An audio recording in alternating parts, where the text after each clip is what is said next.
Welcome to this video on the shared responsibility model. In cloud computing, security isn't just the provider's job or just your job. It's a partnership, understanding who is responsible for what is critical to maintaining a secure cloud environment. Let's explore how security responsibilities are divided between cloud providers and customers. The shared responsibility model is a framework that clearly defines security and compliance responsibilities between cloud providers and their customers. Think of it as a contract that separates duties. The provider is responsible for security of the cloud, meaning the underlying infrastructure. The customer is responsible for security in the cloud, which includes everything they put into that infrastructure, like data, applications, and access controls. Cloud providers handle the foundation of security. They manage physical data center security, including building access, surveillance, and environmental controls. They maintain all hardware infrastructure, from servers to storage devices. They secure the network infrastructure and manage the virtualization layer that creates isolated environments for customers. Finally, they ensure the security of platform services and any managed services they offer.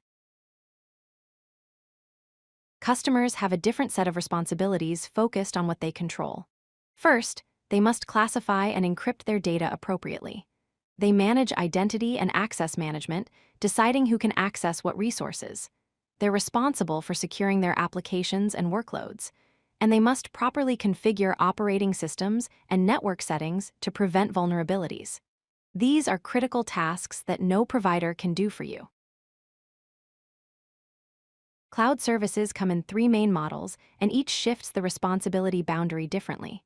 Infrastructure as a service, or IaaS, gives you virtual machines and networking.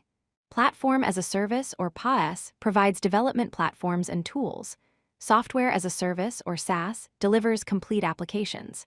The key point here is that responsibilities shift based on which model you choose.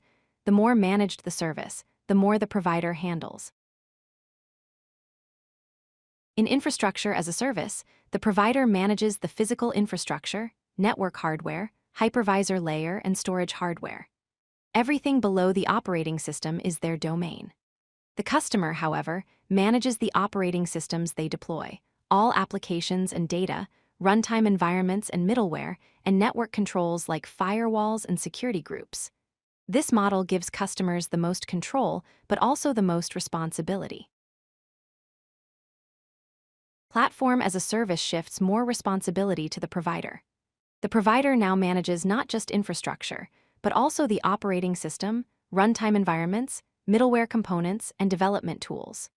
The customer focuses on higher-level concerns: their application code, the data and content within their applications, access policies that control who can do what, and user authentication mechanisms.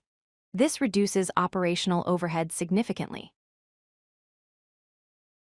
Software as a service represents the highest level of abstraction. The provider manages almost everything: all infrastructure layers, the application software itself, platform maintenance, and security patches. The customer has minimal technical responsibility. They manage user access control, deciding which users have which permissions, the data they enter into the system, the security of devices accessing the service, and account configuration settings. This model maximizes convenience, but minimizes control. If you like this video, hit that like button and don't forget to subscribe. Visit codelucky.com for more such useful content.